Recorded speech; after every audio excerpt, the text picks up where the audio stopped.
ഭദ്രൻ്റെ രണ്ടാം കെട്ട്. രചനാ സംഭാഷണം മൈഥിലി മിത്ര. ഭാഗം 8. അമ്മേ, ഞാൻ ചെമ്പകശ്ശേരിയിലേക്കൊന്ന് പോവുകയാണേ. രാവിലത്തെ പ്രാതലും കഴിഞ്ഞ് ഉച്ചക്കത്തെ ഊണിനായുള്ള കാര്യങ്ങൾ അടുക്കളയിലൊന്നാക്കിക്കൊണ്ടിരിക്കുമ്പോഴാണ് പാർവതിയുടെ ശബ്ദം അവിടെ മുഴങ്ങിക്കേട്ടത്. എന്തിന്? ചെയ്തുകൊണ്ടിരിക്കുന്ന പണി പകുതിയിൽ നിർത്തി വിമല മകളെ ഞെട്ടിത്തിരിഞ്ഞു നോക്കി.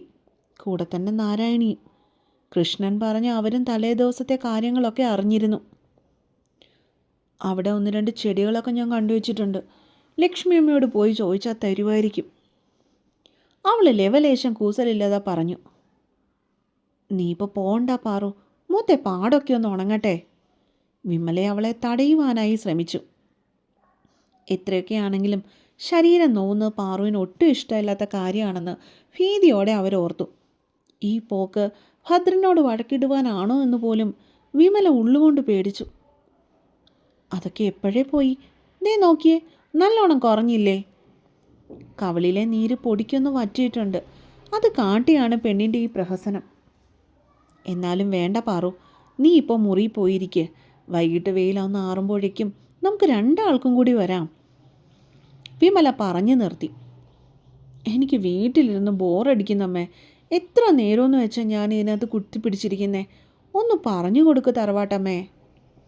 പാറു ഓടിച്ചെന്ന് നാരായണിയമ്മയെ വട്ടം ചുറ്റിപ്പിടിച്ചു. ഇന്നലെ മുഴുവനും കരഞ്ഞു കൂവി നടക്കാൻ പോലും വയ്യാതെ കിടന്ന പെണ്ണാണ് തനിക്കൊന്നും സംഭവിച്ചിട്ടില്ല എന്ന രീതിയിൽ ഇങ്ങനെ തുള്ളി തുള്ളി നടക്കുന്നതെന്ന് അവരോർത്തു. അവൾ പൊയ്ക്കോട്ടെ വിമലെ, എത്ര നേരമെന്ന് വെച്ചാ അവൾ ഈ വീട്ടിൽ ചുമ്മാതെ ഇരിക്കുന്നേ.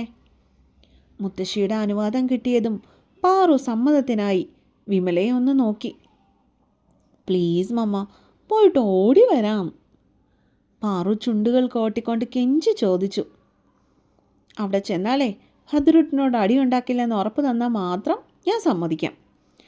ഗത്യന്തരമില്ലാതെ വിമല പറഞ്ഞു. ഇല്ല, അടിയുണ്ടാക്കില്ല, പോയിട്ട് പെട്ടെന്ന് വന്നോളാം. അവൾ സന്തോഷം കൊണ്ട് തുള്ളിച്ചാടി വീടിന് പുറത്തേക്ക് വേഗത്തിൽ പാഞ്ഞു. മോളെ, സൂക്ഷിച്ചു പോ. പിന്നിൽ നിന്നുള്ള വിമലയുടെ ആദിയോടെയുള്ള ശാസന കേട്ടതും അവൾ പോക്കിൻ്റെ വേഗതയൊന്ന് കുറച്ചു. ശരി മമ്മ, പതിയെ പോണുള്ളൂ.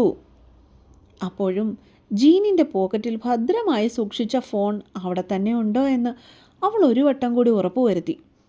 തറവാടിൻ്റെ മുൻപിലുള്ള തുളസിത്തറയും കഴിഞ്ഞ് അവൾ റോഡിലേക്ക് ഇറങ്ങി.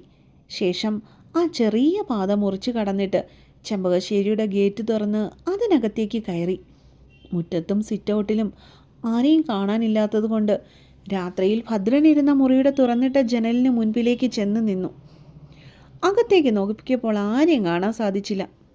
എവിടെ പോയി നല്ലവനായ ഭദ്രൻ? അവൾ ചൂണ്ടുവിരൽ താടിയിൽ വെച്ചുകൊണ്ട് ആലോചിച്ചു. അങ്ങനെ എവിടെയായാലും പോട്ടെ, ഈ സീനിൽ അങ്ങേർക്ക് പങ്കുണ്ടാവില്ലല്ലോ.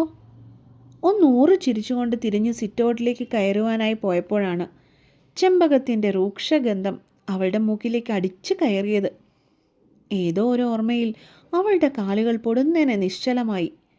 അവൾ തിരിഞ്ഞു നോക്കിയപ്പോൾ കണ്ടു, ഭദ്രൻ്റെ മുറിയുടെ ഇടതുവശത്തെ സൈഡിലായി മുറ്റത്ത് നിന്നാൽ കാണുന്ന സാധിക്കുന്ന രീതിയിൽ പൂത്തു നിൽക്കുന്ന ഒരു ചെമ്പകമരം.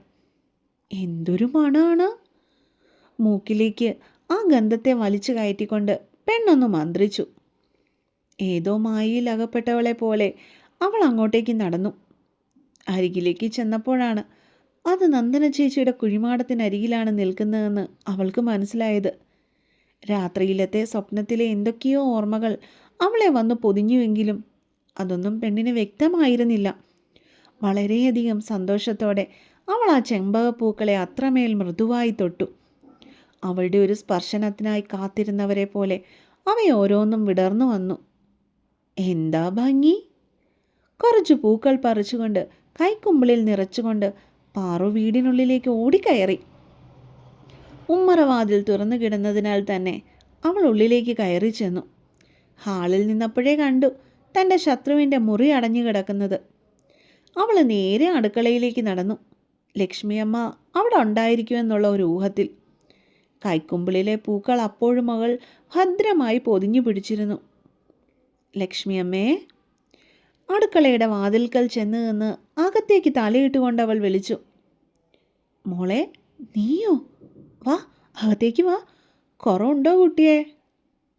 പാർവതിയെ കണ്ടതും നനഞ്ഞ കൈ തോളിൽ കിടന്ന വെള്ളത്തോർത്തിലേക്കൊന്ന് ഒപ്പിയിട്ട് അവൾക്കരികിലായി ചെന്നവർ, കുറഞ്ഞു ലക്ഷ്മിയമ്മേ, ഇപ്പം വേദനയൊന്നും തോന്നുന്നില്ല. പെണ്ണ് മനോഹരമായി ചിരിച്ചു. മോളോട് എങ്ങനെ ക്ഷമ ചോദിക്കുന്നതെന്നൊന്നും എനിക്കറിയില്ല.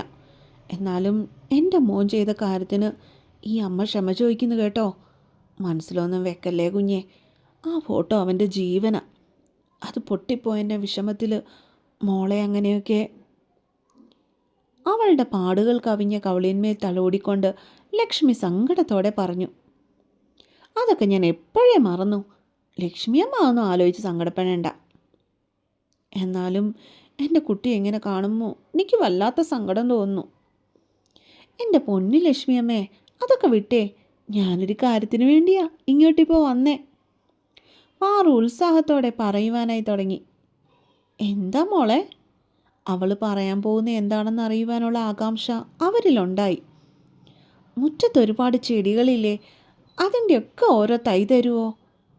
അവളുടെ മുഖത്തെ നിഷ്കളങ്കതയിൽ ലക്ഷ്മി ഒരു നിമിഷം ലയിച്ചെന്നു പോയി. അതൊക്കെ ഭദ്രൻ നട്ടുവെച്ചിരിക്കുന്ന ചെടികളാ കുഞ്ഞെ, വേണ്ടതൊക്കെ പോയി പറിച്ചോ. അവന് സന്തോഷത്തോടെ അനുവാദം നൽകി. താങ്ക് യു, ലക്ഷ്മി അമ്മ പൊളിയല്ലേ. അവൾ അവരെ കെട്ടിപ്പിടിച്ചുകൊണ്ട് വിളിച്ചു കൂവി. മോക്കൊട്ടു സങ്കടമില്ലേ അവനങ്ങനെ ചെയ്തതിൽ? ഉള്ളിലെ സങ്കടം പെണ്ണിൻ്റെ മുഖത്തെ പാട് കാണുമ്പോൾ അവർക്ക് വീണ്ടും വീണ്ടും തികട്ടി വന്നു. ഒട്ടുമില്ല എന്ന് പറഞ്ഞാൽ അത് കള്ളാവും. ഇന്നലത്തേൻ്റെ അത്ര ഇന്നില്ല കേട്ടോ.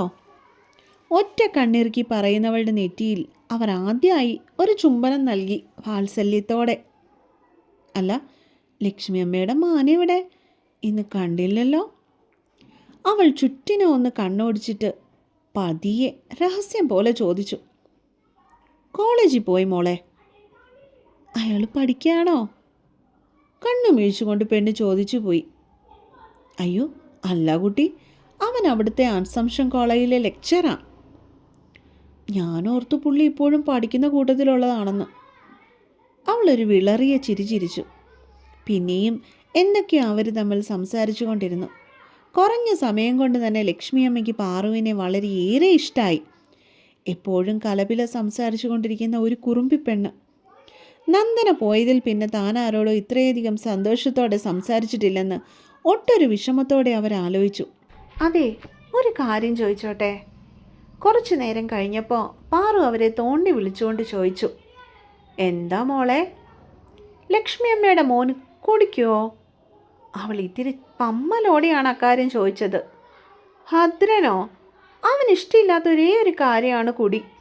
അതിൻ്റെ മണം അടിച്ചാൽ പോലും ഛർദ്ദിക്കാൻ വരുമെന്നാ അവൻ്റെ പറച്ചിൽ. ദേഷ്യം ഇത്തിരി കൂടുതലാണേലും എൻ്റെ മോനായോണ്ട് പറയല്ല. ഈ ഗ്രാമത്തിൽ എൻ്റെ കുട്ടിയെ കഴിഞ്ഞേയുള്ളൂ നല്ല സ്വഭാവമുള്ള ചെക്കന്മാർ. അത് പറയുമ്പോൾ വാത്സല്യത്തോടൊപ്പം മകനെക്കുറിച്ചുള്ള ഇത്തിരി ഗർവും ലക്ഷ്മിക്കുണ്ടായി. ആഹാ, അത്രയ്ക്കും നല്ലവനാണോ അമ്മയുടെ ഭദ്രമോൻ? അവൾ ഒരു ഉറപ്പിനായി വീണ്ടും ചോദിച്ചു. ഈ കണിയാപുരത്തുള്ള ആരോട് ചോദിച്ചാലും അവരിതേ പറയൂ കുട്ടി. ലക്ഷ്മി ഉറപ്പ് നൽകി. എങ്കിലേ ഞാനൊരൂട്ടം കാട്ടട്ടെ. മനസ്സിലുള്ള സന്തോഷം പുറമേ കാട്ടാതെ അവൻ അവരുടെ മുഖത്തേക്ക് നോക്കി. കാണിക്ക്, അവൻ ആകാംക്ഷയോടെ പറഞ്ഞു. ദേ, ഇതാണ് ഞാൻ കാട്ടാൻ പോണത്. കയ്യിലിരിക്കുന്ന ഫോണിലെ വീഡിയോ പ്ലെയർ ഓൺ ചെയ്തിട്ട് അവർക്ക് നേരെ നീട്ടി പെണ്ണ്. ഒന്നേ നോക്കിയുള്ളൂ ലക്ഷ്മി അതിലേക്ക്. അവരുടെ ചങ്ക് പൊള്ളിപ്പോകുന്നത് പോലെ തോന്നി. എൻ്റെ മോൻ തന്നെയാണോ ഇത്? അവർ വിറച്ചുകൊണ്ട് ചോദിച്ചു. അമ്മയുടെ മോൻ തന്നെയാ. അമ്മയുടെ മുന്നിൽ നല്ല പിള്ള ചമഞ്ഞ് ജീവിക്കുക. എന്നാലും ഇത്രയും നല്ലൊരമ്മയാണല്ലോ ആളിങ്ങനെ കളിപ്പിക്കുന്നതെന്ന് ഓർക്കുമ്പോഴാ. അവൾ ദുഃഖം അഭിനയിച്ചുകൊണ്ട് പറഞ്ഞു. അവൻ ഇന്നിങ്ങി വരട്ടെ, കൊടുക്കുന്നുണ്ട് ഞാൻ. നൊടിയിടയിൽ സ്നേഹസ്വരൂപിണിയായ അമ്മ ഭദ്രകാളിയായി മാറിയിരുന്നു. ഭദ്രന്മാരാർക്കിട്ട് ഒരു പണി കൊടുക്കാൻ പറ്റിയല്ലോ എന്ന ചിന്തയിൽ അവൾ അപ്പോൾ മനസ്സുകൊണ്ട് ഡാൻസ് കളിക്കുകയായിരുന്നു. അപ്പോൾ അടുത്ത പാട്ടുമായിട്ട് അടുത്ത ദിവസം വരാൻ കേട്ടോ. ചാനൽ സബ്സ്ക്രൈബ് ചെയ്യാത്തവർ ആരെങ്കിലും ഇനിയും ഉണ്ടെങ്കിൽ ചാനൽ സബ്സ്ക്രൈബ് ചെയ്യുക. എല്ലാവരും നിങ്ങളുടെ അഭിപ്രായങ്ങൾ എഴുതി അറിയിക്കുക. അപ്പോൾ അടുത്ത പാട്ടുമായിട്ട് നാളെ വരാവേ. Bye bye.